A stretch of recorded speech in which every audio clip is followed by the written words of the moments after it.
আসসালামু আলাইকুম। সবাই কেমন আছেন? আশা করি সবাই ভালো আছেন। আমিও আলহামদুলিল্লাহ ভালো আছি আপনাদের দোয়ায়।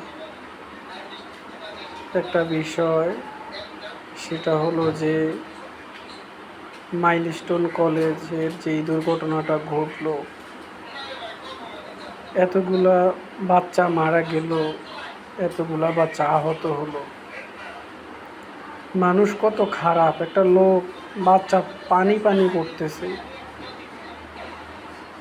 2 লিটার পানির দাম 600 টাকা। এটা কোনো মানুষ?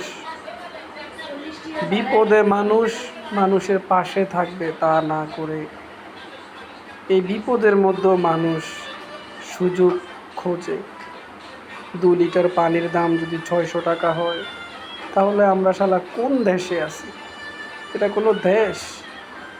মানুষের ভিতরে মানবতা বলতে কিছুই নেই। যাক, আল্লাহ সবাইকে হেদায়েত দান করুক। সবাই আহত বাচ্চাদের দোয়া করি, আর আল্লাহ যারা আল্লাহর ডাকে সাড়া দিয়ে চলে গেছে, আল্লাহ সবাইকে বেহেশত নসিব করুক। আল্লাহ সবার বাচ্চাকে সুস্থ রাখুক।